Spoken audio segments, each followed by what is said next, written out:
Hey, hi everybody. Welcome back to our So Far So Good live series with Properly Raz now. If you're wondering why we are coming back on a Wednesday live stream, the main reason is because we are prepping for our phase 2 opening. So on weekends, usually what we do is that our team will be very packed with all our viewings and stuff like that. So we decided to shift it back to a Wednesday first, having a lunch chat with our special guest back every week here. So if you are first time tuning with us, my name is Melvin Lim, co-founder of Property Lim Brothers, and thank you for tuning with us on this live show. This is being aired right now on Instagram, Facebook, and YouTube. And usually what we do is that we will do a replay episode on this on the following week. So if you have missed today's live show, you can head on to next week on any of our platforms. You will be able to locate the show. Right. So today we have a very special guest. A lawyer with us, a very young lawyer, young and experienced, I would say. So her name is Sarah Thomas, and I'm going to invite her up to the show shortly, but maybe just to give you a brief introduction on why she's here today. So today we're going to talk about a sensitive topic, and this is a sensitive topic because we're going to talk about divorce and what is technically so-called usually what are the things that will happen to property distribution matters when it comes to a divorce situation for a family.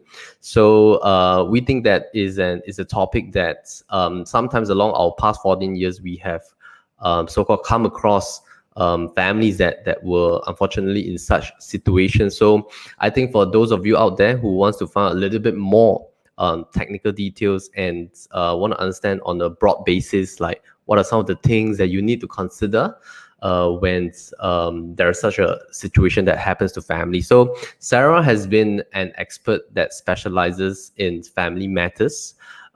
She has been a lawyer since 2012, so that's about 8 years experience, and she has mainly specialized in divorce situations and family matters. She is currently also serving as a mediator at Singapore Mediation Center. And right now she runs her own firm, Sarah-Mae Thomas LLC. She's also a dual qualified solicitor in Singapore and Australia. And guess what? She is one of the very rare lawyers in Singapore that has her own podcast show. So it's called The Legal Eagle. So after this, I'm going to put a link right down below. You can head over to her website and her podcast to listen to her other topics that she talks about on Spotify and stuff like that. All right, so why don't we have Sarah on stream with us? Sarah, hi. Hey, Sarah, Hi, how are Melvin. you? Hello. Hi, good to have you I with can't us. actually hear you. There might be some technical difficulties. Oh, you can't actually hear me. Oh, okay, right. Cephas, I do you want can't hear to? you. Right, Cephas, do you want to help us a little bit?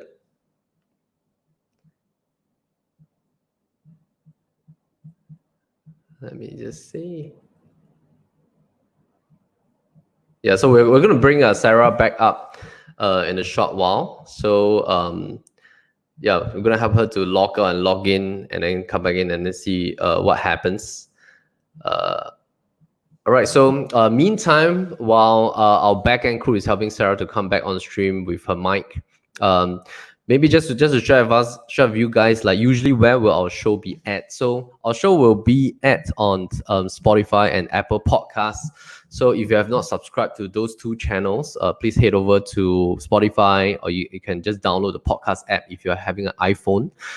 Just need to head over to So Far So Good. That is the show that we have weekly, where we have guests every week from different industries talking about their viewpoints on real estate, talking about topics that are related to real estate. And we also have a daily show which is called Nuggets on the Go. And this show, what we do is that we have a daily nugget tip every day. So it is also on Spotify and iTunes. So you can just head over every morning. There'll be a little bit of nuggets, probably less than 5 minutes, that we talk about certain topics relating to property when you want to buy or sell. So we hope that that will be valuable to you as well in your journey. So let me see whether Sarah is back. Is Sarah back? Hi, Seth. So Seth is our producer, so he's actually okay. So she's not back yet. I will need to continue with you guys. Right. So as you have noticed, last week we actually have a new show which is called Check It Out. So Check It Out is a show that we have on every Saturday, 3 p.m. Last week was the first episode. So what happened was that this is something that we came out with. We wanted to showcase some of the properties that we're currently selling for our clients.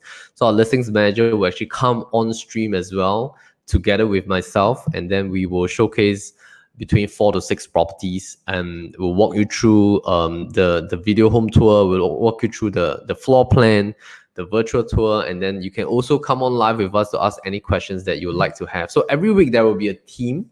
Last week's theme was upgraders, properties that probably upgraders would love to have, which are all below $1.5 million. Although there's one which is a distinct one, which is a freehold property called Oasis Garden. That's about 1.65 million, but that's really a good deal.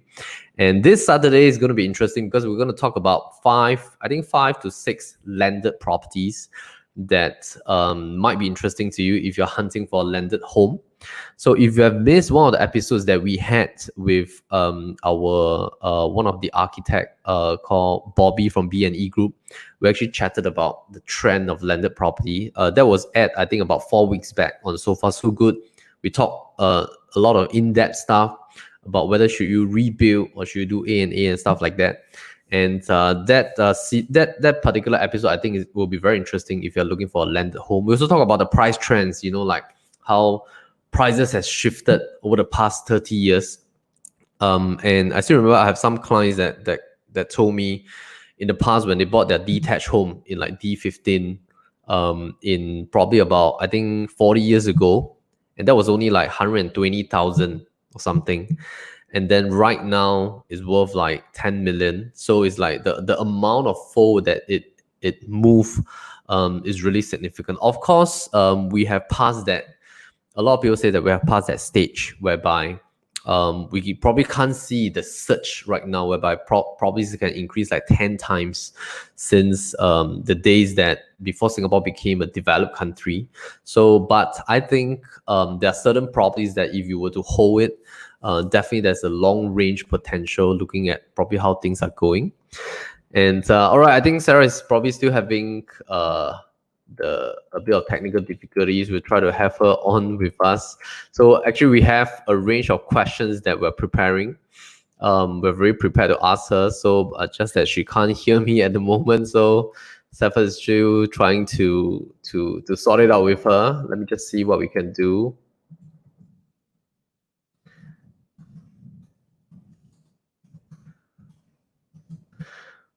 Right. So now this weekend, Saturday at 3 p.m. Do come back. Okay, so just to take note that for Check It Out live series, it will only be available on Facebook and YouTube. Because it's slightly longer, it's about 1.5 hours. So what we do is that we want to lengthen it a little bit more. In case you come in halfway, probably at 3:30 or 4 o'clock, and you can still catch on probably about 2 to 3 of the listings. But because of that length, we are slightly unable to put it on Instagram. So for those of you who are mainly on Instagram, please head on to our YouTube or Facebook channel. You will be able to catch the live show called Check It Out at 3 p.m. on Saturday. So it's going to come on this Saturday as well. All right, so Sarah is coming back in. Hi, Sarah. Hi, Melvin. I had some technical difficulties with my audio. The joys of working from home. Right. I'm sorry about that. I can perfectly. Okay, great. It's great to have you, Sarah. And how have you been? Thank you. How's things working from home? It's been good. Well, it was a bit of a shift for all of us lawyers. But the good thing is that all my files are paperless. So I've been able to work from wherever. So I was in lockdown in Australia. So I was working from home there and then lockdown here. So it's been fine. Just a little bit of adjustments here and there. But it's been good overall. Right. So you were in Australia like a couple of months back. In Australia, yes. And I arrived in Australia to settle some property matters, and I arrived the day they closed the borders. So I had to self-isolate for 2 weeks. Right, yeah. Right. Okay, great. And your firm, are you guys allowed to operate under phase 1 right now? Or you have to wait for phase 2? Yes, but I'm getting everyone to work from home. I'm taking a more cautious approach. I think it's better since we're able to manage from home. We're just going to take it 1 week at a time. Right. Yeah. So I still remember like about 2 to 3 weeks back, we had an interview. We had a lady lawyer as well, from Simon and Partners, and then she was like sharing with us, like, for a good 10 over years, the usual practice for lawyers is always to meet their clients in the office, and that has been the usual setting. But even now, everybody has to change, so they're all like meeting their clients on Zoom and stuff like that. So has it been that for you? I mean, over the past it has. weeks, right? Yes, over the past couple of months, we've been doing Zoom calls, and even our hearings, our court hearings, are over Zoom. So what the court has done in the family courts is that they've adjourned all the they've adjourned non-urgent and life-threatening matters until after the circuit breaker, and all those that contain like major property disputes with like life and liberty, those were heard over Zoom. So that was a interesting development. And basic case conference are just, they call you on your mobile phone. So when you're getting a judge calling on your mobile phone, it's really a new world that you're entering into. Wow. And it's interesting to see how things are evolving.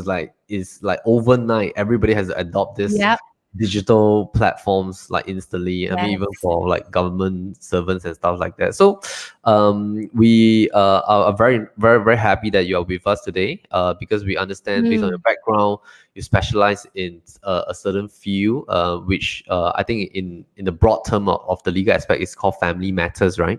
So maybe share with us a little bit about your background, like how long have you been doing this, and what is your passion in the legal world? Because I understand that you are also one of the first to have your own legal podcast in Singapore. That's correct. That's correct. That's fantastic. I've been to your Spotify. Check out your episodes since last year, and I think you've been adding like great value to your audience. So maybe share with us.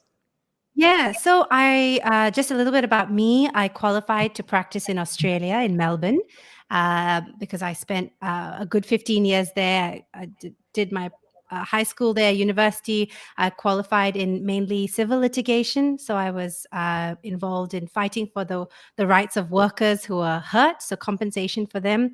And then I moved to Singapore about 5 years ago, and that's when I got called to the bar here. About 2 months after I moved back to Singapore, because it's common law jurisdiction. So Australia and Singapore share the same common law, which is the UK English history of law.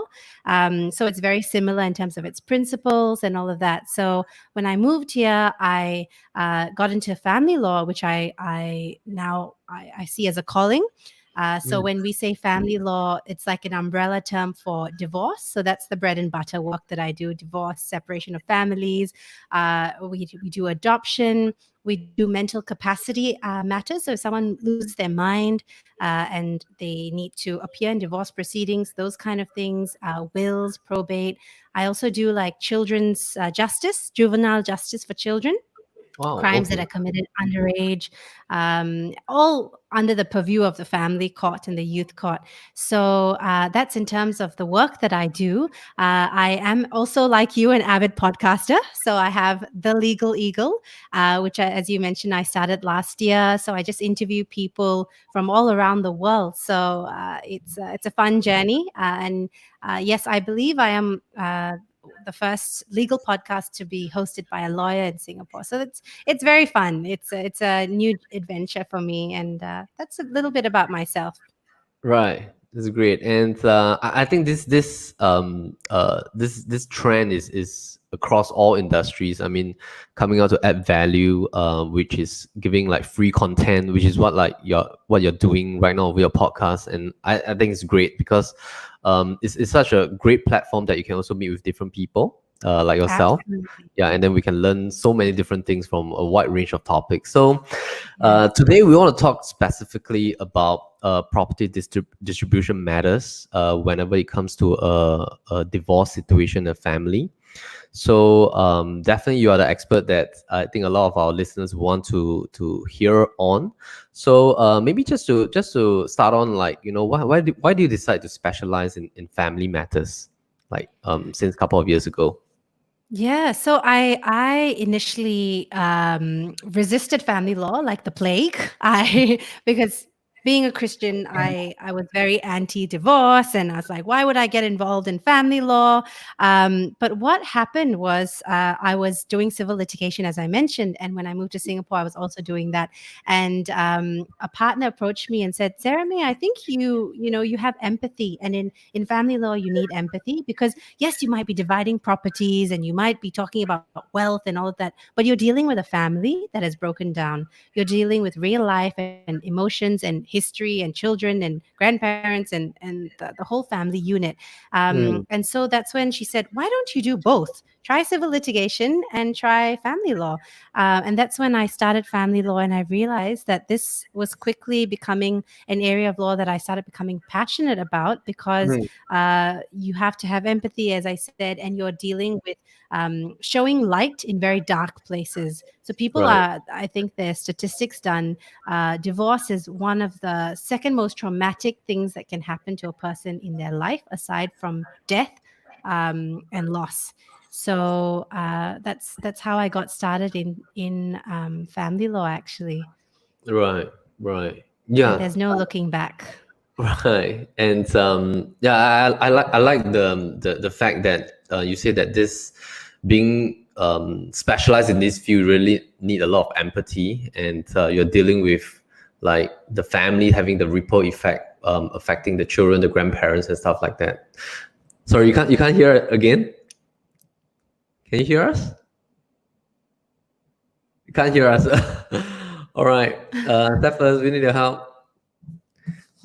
I think having some technical difficulties, stuff like that. All right. Sorry for the technical errors. We needed to sort it out with Sarah again before we bring her in. Right. So we have a series of questions. So I think probably this episode will take a little bit longer because of our technical issues. We apologize for that. But once Sarah comes back, we're going to talk about specific questions relating to what is going to happen to your HDB property, what's going to happen to your private property, as well as how does the court see it as what is being considered as a matrimonial property. So we're also going to talk about some questions like, for example, what if one of the spouse has inherited a property? Will the other spouse be entitled to that? So any specific issues that are relating especially to HDB properties as well. And of course, what is going to happen to your CPF funds, and usually what are the common ways of distribution. So we're going to talk about a little bit more in-depth questions that usually it's very hard to find this kind of information online. So I think Sarah will be the best person that we can check with her. So she's trying to log in with another device. So of course, in the meantime, with me, if you're just logging with us, this is our So Far So Good live, and welcome. Thank you for tuning in. And right now, of course, under phase 1 in the property industry, we still cannot conduct physical viewings. Likely there'll be phase 2. We're still waiting for the authorities to give us instruction on that. So what's happening now is that, of course, you have seen that we have a couple of live shows coming on. We've been doing like virtual viewings, usually with buyers over the weekends. We've been trying to ramp up our content as well. Fortunately, what is going to happen is that some of the video shoots for properties can happen by our media production house. But of course, as property agents, we are not allowed to visit properties that are being occupied. We are only allowed to visit properties alone if it's a vacant property. So right now, that is the latest update. Now, if you want to find out a little bit more about what can property professionals do during the COVID-19 phase 1 situation, you can head on to our website. Just go to propertybrothers.com under COVID-19. Just go to propertybrothers.com/COVID-19. You'll be able to find out detailed information about that. We have also put in a couple of links, as in what are some of the government's so-called initiatives for individuals who owns property. So for example, you can actually go for the defer mortgage payment all the way until 31st December 2020 if you want to defer your payment, if you are thinking of just deferring it in view of the situation, if you have a little bit of difficulties and so on and so forth. Alternatively, you can go straight to your banks. Banks are giving the initiatives by MAS that they have to facilitate this portion. So you can just go straight to your banks. And of course, what's happening right now on the scene is that interest rates has dropped. So a couple of our clients has also refinanced their mortgages as well. So if your mortgage is after the lock-in period, you were of a previous scheme about 2% right now, is all about 1% in terms of the interest rate. So you can take advantage of the latest interest rates as well. And we have mortgage partners. If you need help, you can call any of our listings manager or hotline, and they will be able to help you. So one thing that is upcoming is that we are releasing our Investor Series Episode 1, Season 2. This very first episode, we're going to talk about what are specifically, in our opinion, going to be the buyer's sentiment. And if you're a buyer out there, and you're thinking of like, hey, with all this negative news happening around the world, with so many different predictions from so many experts that the property market is probably going to come down 4 to 5%. Should I go into the market and buy now? Should I buy that resale property now? Should I buy that landed property? Should I buy the new launch property? And if you're not very sure what should be your next step, this episode, season 2, episode number 1 and 2, there are 2 parts because it's extremely long. I recorded this at home, did a lot of research on that. So we shared our opinion. Of course, you can take it with a pinch of salt. And that episode is going to share with you like what we think are going to be the buyer sentiment right after the phase 1 and phase 2. So, or even right now, right? And how should you approach this if you're looking for a property to buy? And even if you are planning to sell, and when we sell a property, we all have to buy, right? You have to buy a replacement home. So even if you're doing that, what should be the right approach and what should you analyze? Also, right now, I think you can come in and put in your questions if you're comfortable and happy to ask some questions relating to today's topic. And today's topic again is what's going to happen to the property distribution in the event of a divorce in the family. So put in your questions down later during the Q&A session. Sarah is going to answer the questions. So, all right, I think she is coming back. I am back. I am so sorry. I have no idea what's going on, but No let's problem. pray for no technical difficulties Yes, after this. yes, let's pray for that. Right. And I love your mic. You have a great mic and you sound good. It's my procaster for my podcasting. Okay, great. All right. So why don't we head to the questions straight away, and then we can chat along the way. Okay. So Sarah, enlighten us, like there are some important terms to understand, and I think one of the important terms when it comes to a divorce situation is that we want to understand what is being defined as a matrimonial property. So why is knowing the term matrimonial property important during a divorce situation relating to property distribution? Maybe we can start from here. Yep. So what happens is when there's a divorce, the court. So the question was, what is a matrimonial property? Yeah. Yeah, and why is it important to understand? Why is it important to understand? You're right. Yeah. Okay. So when a divorce occurs in Singapore, it's a two-step process. So first, the marriage has to be dissolved. So there's one, irretrievably, the marriage has to have been broken down. So the judges will look at one of 5 grounds. So someone has behaved unreasonably, they've been separated for 3 years, or they've been separated for 4 years if nobody has consented. And then there's been adultery or desertion. So once that has been decided, you go on to step 2, which is what you call the ancillary matters. So that's when you look at issues like property division. How are we going to divide the surplus wealth within the family, within the marriage, really? And the concept of what is a marriage property, it's called a matrimonial property, is important because if you have like gifts or inheritance or things like that, it usually falls outside the pool of a matrimonial property. And that's why it's important to define what is actually a matrimonial asset. Right. So, in the event of a divorce, what are the properties that will be taken into consideration in terms of distribution? Will it only be the matrimonial property, or what about like properties that has been gifted to or inherited by spouse A or spouse B? So what are going to happen to the rest of the properties?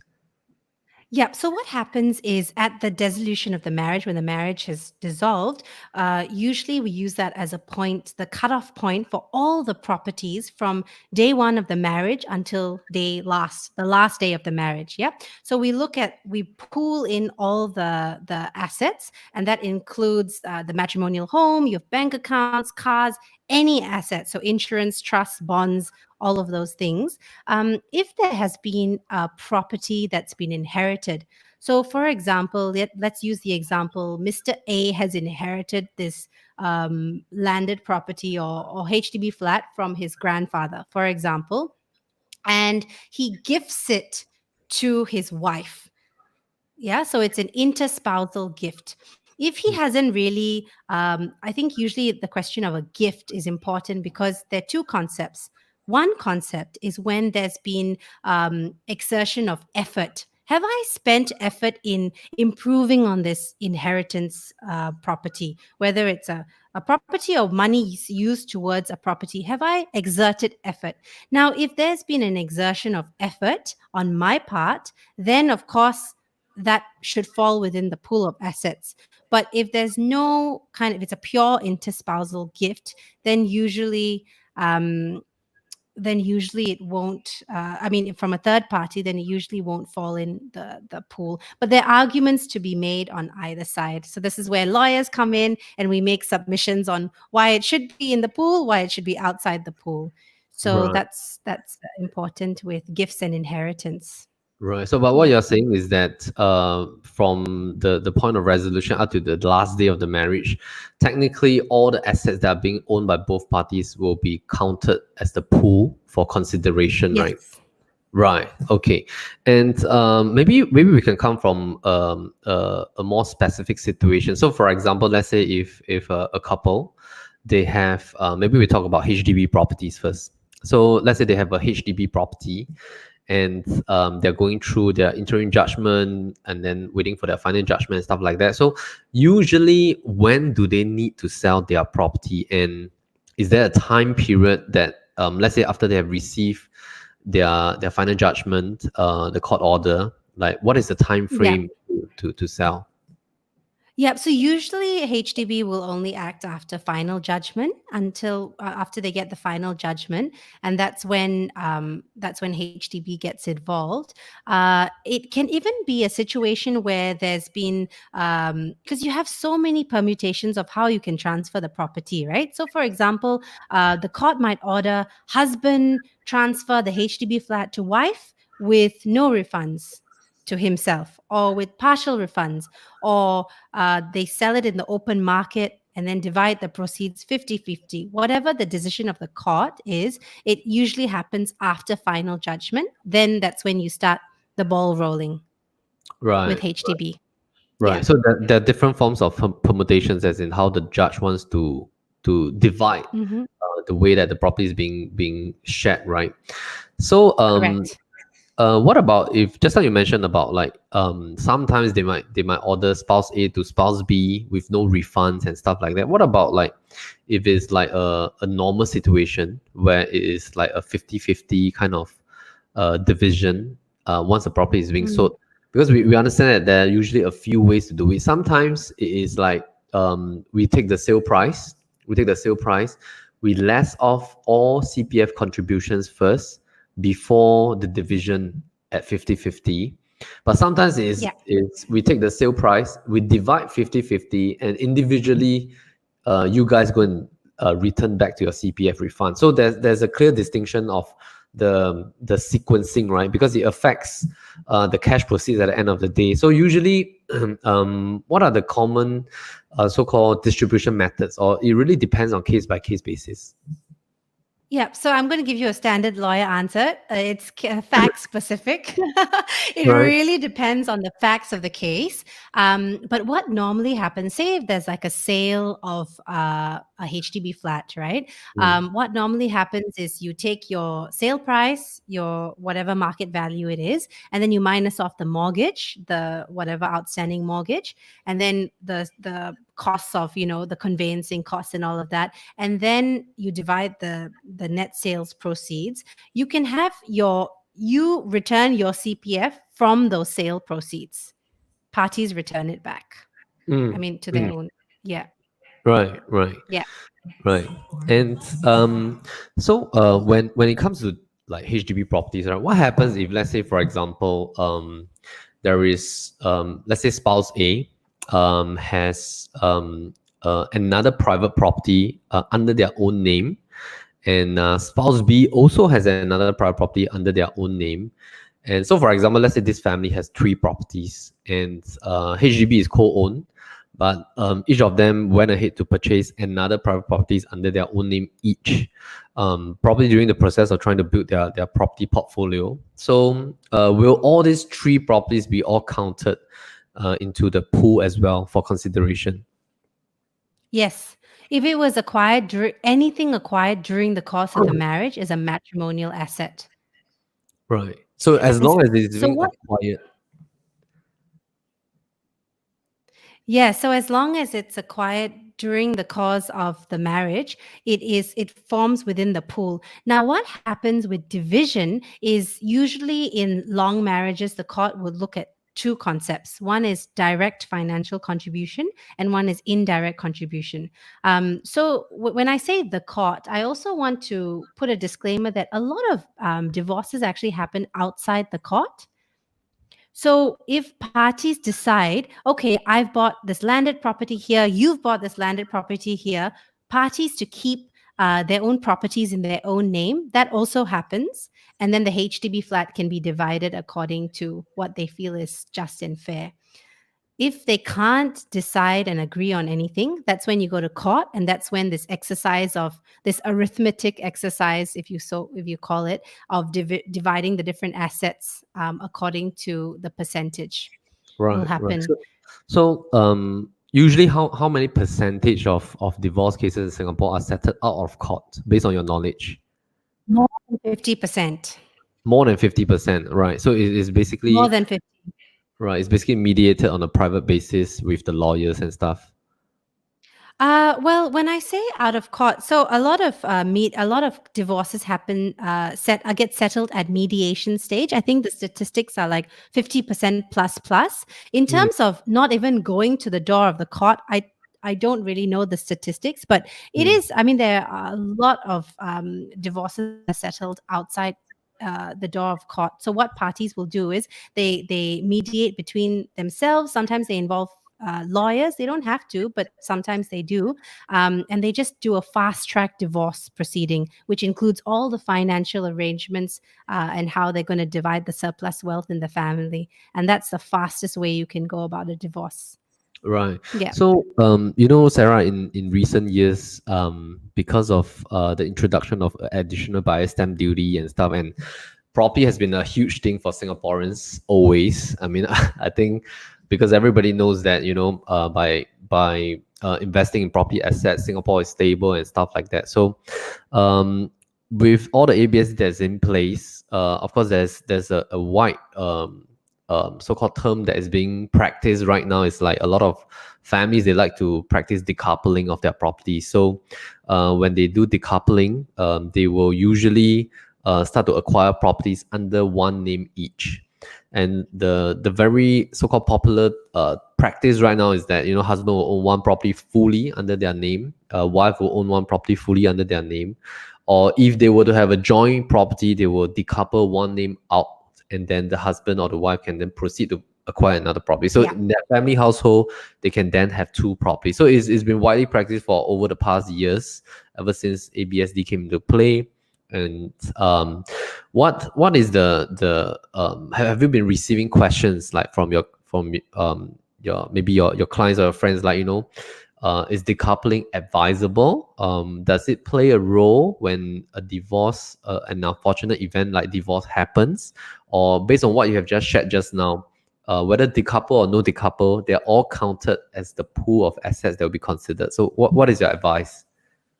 Well, if a client came to me, I mean, of course, I'm caveating everything with your facts must be, based on the facts, specific facts of the case.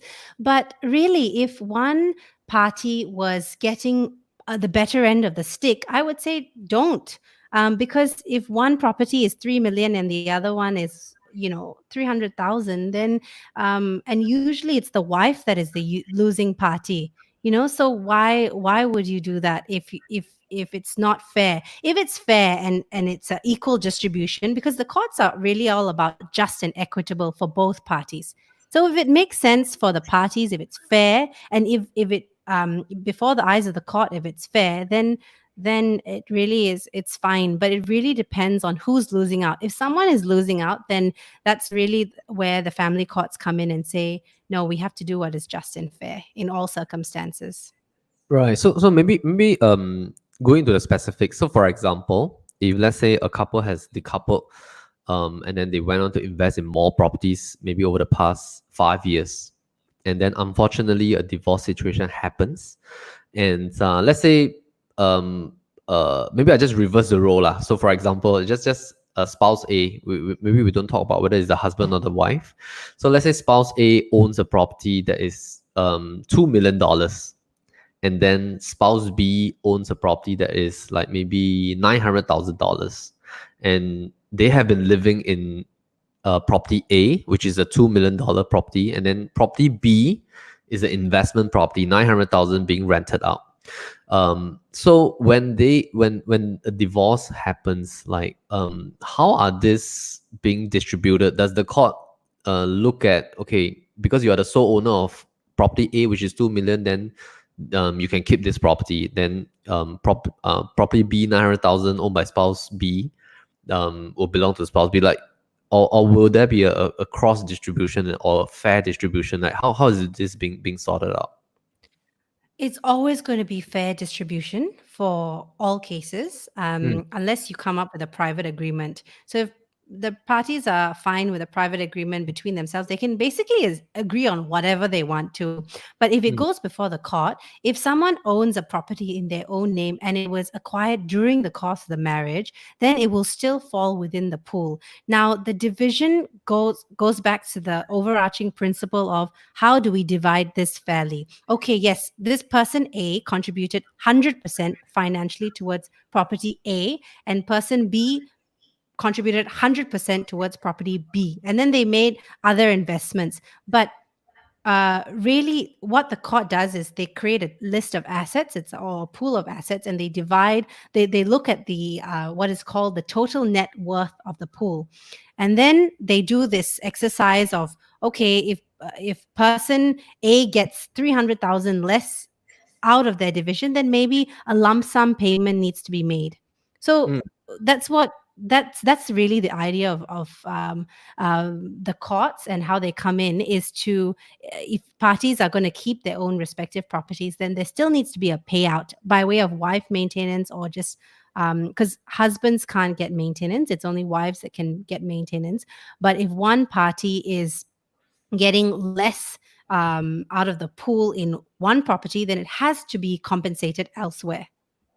Right. So okay, so based on this explanation, then going back to the previous question just now, when you mentioned, when we talk about decoupling, so you say that okay, so personally, will you recommend decoupling? Because just now you mentioned that sometimes it's always like if the wife is getting a property that's 300,000, and then maybe the husband is getting a property that's 1 million, you based on probably what you said, you think that is not really advisable, or it doesn't really matter, because at the end of the day, No, at the end of the day, I don't think it really matters. At the end of the day, I it's not a question that I often get asked, because usually what happens is spouses buy properties together and usually have it in joint tenancy or right, tenancy in common.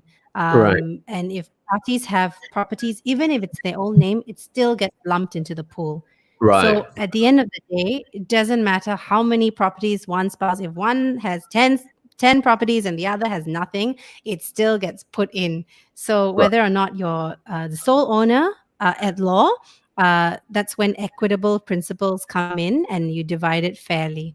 Yeah. Right. Okay. So, then how does the are there any additional rules that come into play? For example, let's say if situation one, the husband owns 10 properties, the wife owns one property in her name, versus situation B, the wife owns 10 property and the hubby owns one property. So, will it still be equally so-called distributed based on if let's say we are talking about a mutual kind of like a divorce situation and stuff like that, like, are there any other factors that comes into play in this type of two scenarios? Yeah.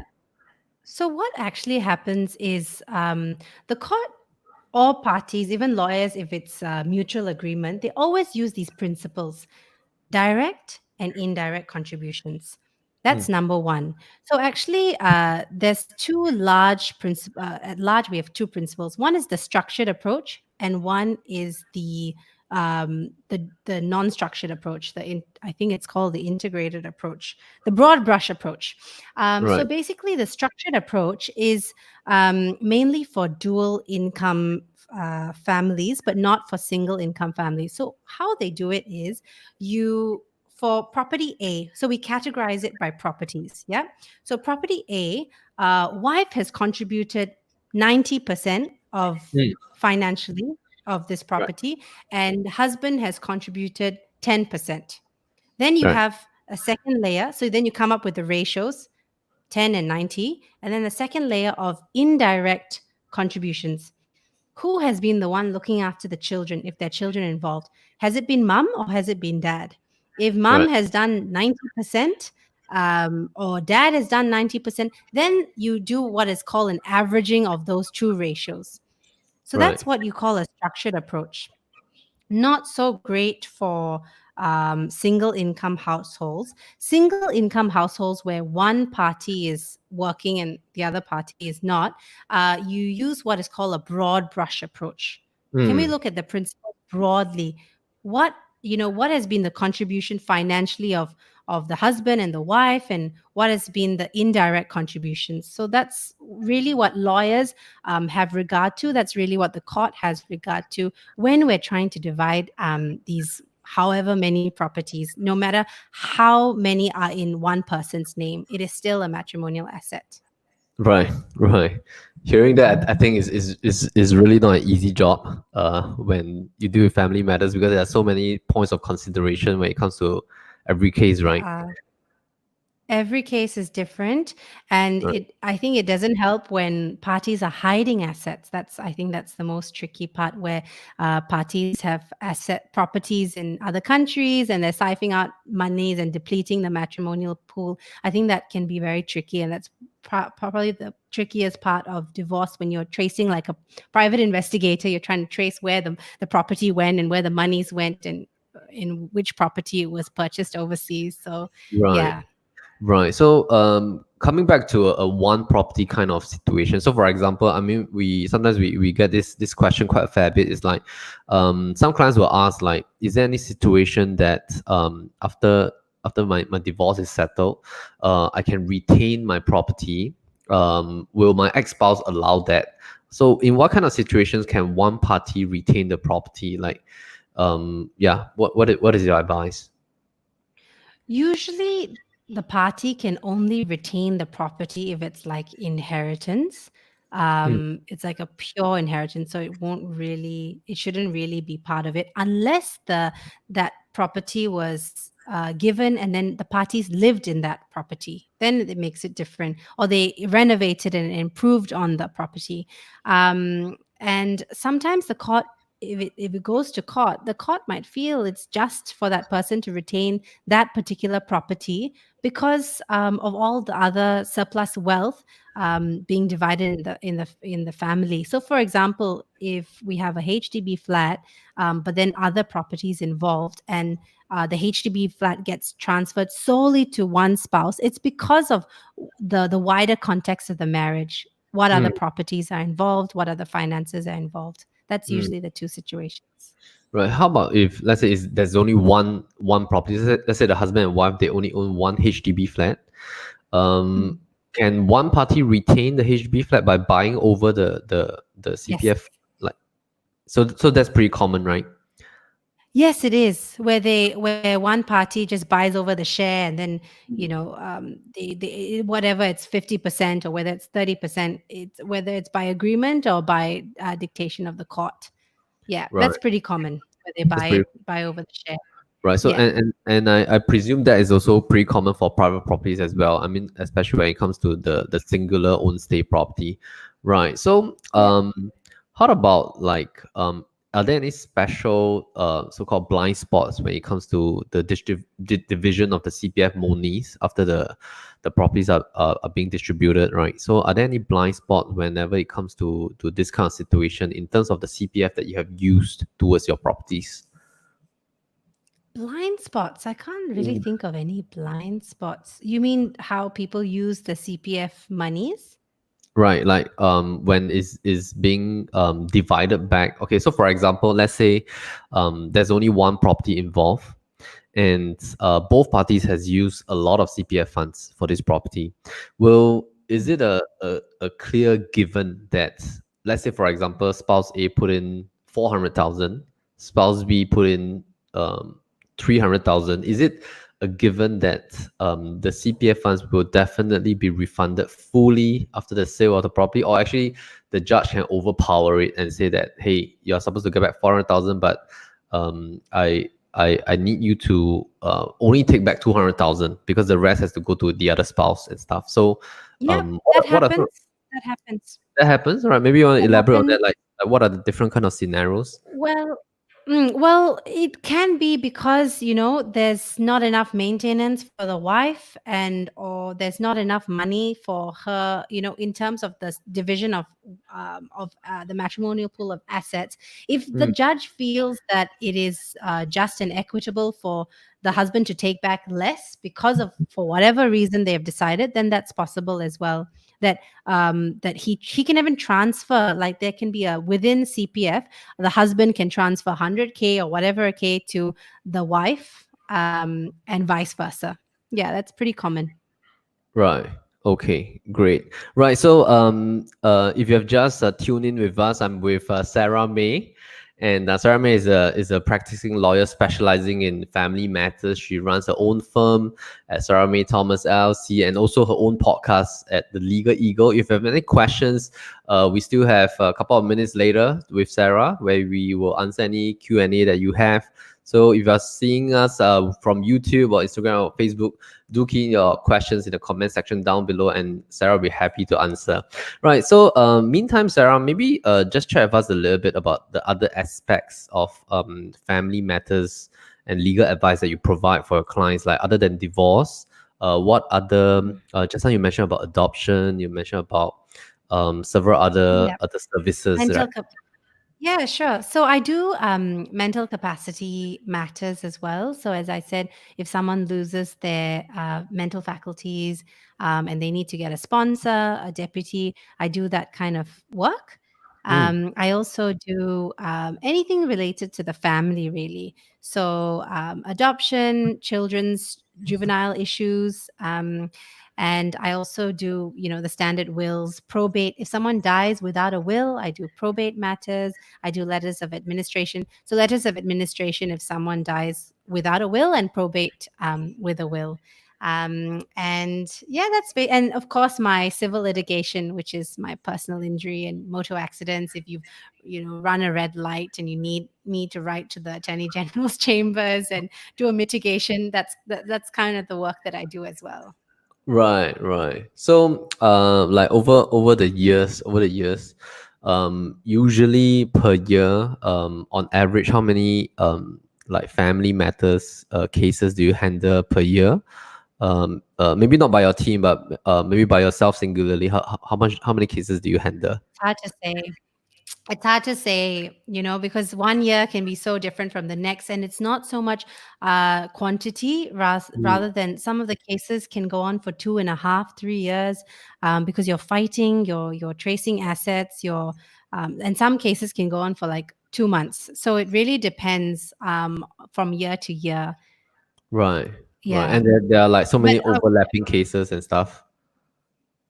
yeah, there are. So like in a divorce case, you can have a mental capacity act matter as well, because if the wife suddenly loses her mental faculties, you'll need to take out um, a mental capacity order, and then someone will need to step in her shoes to kind of act on her behalf in the divorce proceeding. So some of them overlap, some of them have multiple aspects to the one case. Yeah. Right. Right. So we have this very interesting question. Is like, okay, for example, let's say when we talk about the division of the property, right? Does the behavior of one party affects the division? Like, does the for example, one of the spouse has certain behaviors that affects the division or the way that the court sees it? What are some of the case scenarios that you have seen? Mm. So everyone, this is like a standard question that I get asked. Oh, wait, Right. especially okay. So there's two elements here. Um, Behavior, like bad behavior, like what like adultery or unreasonable behavior and things like that. That is not going to change the division of the property.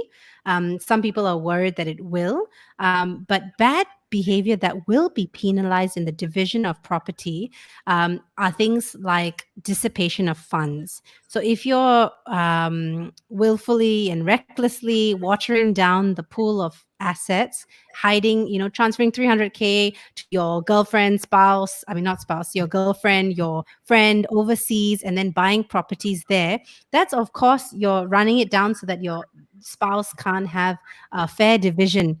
So if the lawyers can prove that, for example, 300,000 or even 10,000 or 1 million has been dissipated, you kind of like add it back to the pool, and it's a bit of an artificial exercise because you need to firstly prove that it's that amount, and then you add it back, and the spouse who has been dissipating the funds will obviously should get less because they've been behaving. I mean, they've been wantonly and recklessly, running down the funds. So that's one aspect that will get penalized, and lack of disclosure. If you're purposely not disclosing property documents and all of that, the court will look at and call it an adverse inference. So they'll basically say that we are making an adverse inference because you have not disclosed the documents.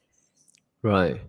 Right. And has there been any cases that, families come to you and then after a few rounds of consultation, advice and stuff, then they decided not to proceed with the divorce and stuff like that? Like what were some of the Yes. right? You have that? Melvin, this was my first case. And I was going to bring it up before because that's actually what inspired me to keep going with family law. Because Right. my first case was when I was getting, into family law, when I was a bit apprehensive, a bit like, no, I don't want to do divorce. First case was a couple who were fighting, went for mediation, and then we dissolved their marriage, and then they came back to me, I think like 2 weeks before, we got final judgment. So we hadn't gotten final judgment. And they said, Sarah-Mae, we have decided to reconcile. So, which is amazing, which is great. Right. So of course you have to go and reverse the interim judgment. You have to prove, that and Right. make the application. But I have had cases like this. I have Right. had cases where parties, you sometimes they're just so angry and emotions are so high that they, threaten divorce. But when they rationally sit together with lawyers or even with family, they realize that they can work through their differences. So those are stories of hope that I always like to share with anyone that I can share my journey with, because they are really the success stories. Right, Yeah. right, right. So how do you how do you so called like train yourself? I mean, when you have to, I think on a daily basis, most of probably your meetings are emotional or heated, because these are Mm. such like sensitive matters when it comes to family. So usually, how do you train yourself? I mean, with skill sets to handle and to have empathy and stuff like that.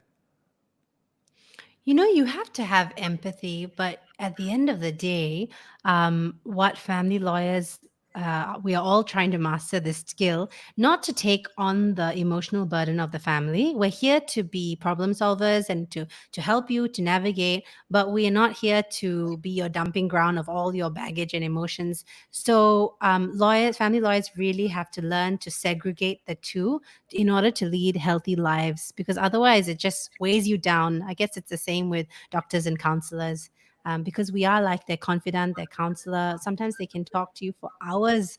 So you have to learn to have boundaries.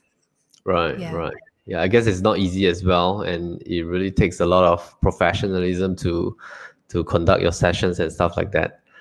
Right. So, do we Yeah. have any questions at first for Sarah? But I guess the amount of questions should be, I think, will be negligible because it's a sensitive topic. So, once again, Yeah, fair enough. oh, do we have a question? Let me see. Let me see. I think we have a question. Okay, so we have a question coming in asking Sarah, how much do you charge for a letter of probate left without a will? Do you want to answer your fee Yes. rates here, or you want to take it offline? Not. You know what? Call me up. I think in terms of fee, just give me a call. Sarah-Mae Thomas LLC, and then I'll give you a quote, because it really depends on the situation, who's Right, right, involved. right. I'll Yeah. put in Sarah's website down later on the link Yeah. below, and then you can contact her, just PM her if you have any questions regarding to her services and fees. And of course, if you have any questions, you can go straight to Sarah. I think she'll be the best person to answer your questions relating to. Yeah, so the website is there. All right, Sarah-Mae Thomas LLC.com. So you name your firm Yeah. directly under your full name. Yes, I did. Right, and probably one last question before we let you go. So what inspired you to come out and start your own firm? Or I mean, like rather than joining, let's say, a big firm and stuff like that. Mm. I guess I having practiced in Australia, I have exposure to law firms that can have good work-life balance, and then coming to Singapore, where you have a very efficient way of running a law firm. So my idea was really to combine the best of both worlds, where we can have Right. work-life balance, but still have very efficient legal practice. So I guess when you've got a vision, you just have to do it and start a trend and do what you're passionate about. And that's really why I decided to come out and do my own thing. Yeah. Right. So enlighten us. What's the difference between working for a big law firm in Australia versus working for a law firm in Singapore? What's the difference between the work life balance? Maybe share with us, like how many hours do you work in Australia and stuff? Oh, okay. Well, well, No, because I at have the end of clients, the I have day, clients in Australia, and I have clients that migrated there, and we're still managing their properties here. I mean, managing their mm, rentals and their sale. And then they told me, like, yeah. I have one client who works at a huge manufacturing firm, and he says that at 5 p.m. the boss will. I mean, his head of department will say, "Okay, everybody, head over to the Yeah. canteen," and then they will start to have Yeah. a So, beer and stuff. And 6 o'clock, yep, everybody yep. vanish, right? So Yeah. yeah, how's work in Australia compared to here? Well, the end of the day is the end of the day. There's no calls at 10 PM and no weekend calls. I mean, it really is dependent on your firm, but overall, I would say end of the day is end of the day. Right. And yeah, I mean, I had rude culture shock when I moved to Singapore, and the end of the day is not the end of the day. You leave at 6 and like, huh? Half day? Why are you leaving at 6? It's so early. And I was like, it's about yeah. So there obviously were culture shocks with work, and some firms in not all. I mean, some people have a wrong impression that Australians are just drinking beer and sitting on the beach and having barbecues, which is not true. Right. They work very hard. It's just that, like, I feel that with work-life balance, they do respect the end of the day and weekends and holidays, and not really contacting you during non-office hours. So that's something that I wanted to instill in my own practice as well, because Right. I cherish these values. Yeah, Right. Right. lifestyle. Right. So these are some of the cultures that you built into your team and your firm. Yes, Right. absolutely. All right. And the other thing is just yeah, whether you're an intern or a trainee, giving people that place to vocalize how they feel about a case. I mean, I think everyone has to say something about something. So I think that's something that I always bring for whoever works with me. Right. It's great. It's good to hear. Right. And okay, if you have just tuned in with us, unfortunately, we are ending very soon. So I have with me Sarah-Mae Thomas. She's a managing director of her own firm specializing in family matters and divorce matters. And again, she has her own podcast called The Legal Eagle. So the links will be down below. The replay episode for this session will be at next week. It will also be available on our Spotify and our Apple Podcast channel as well, called So Far So Good. So head on to our channels to have a listen at today's episode that we have with Sarah relating to divorce matters and property distribution. So Sarah, has been great having you with us. And thank you for bearing with us Thank you. with the technical difficulties and stuff like that. You have been amazing. All And good. right, and thank you for coming. I think it's great that you shared all this information and your expertise with our audience, because I think these are also important matters that a lot of people want to understand. So thank you so much, and you have a great day. And My pleasure. yeah, we catch up. We catch up soon. Have a great day too. All Sounds right. good. Thank you so much, Okay. Melvin. Have a Bye good bye. one. Bye. Take care. Bye.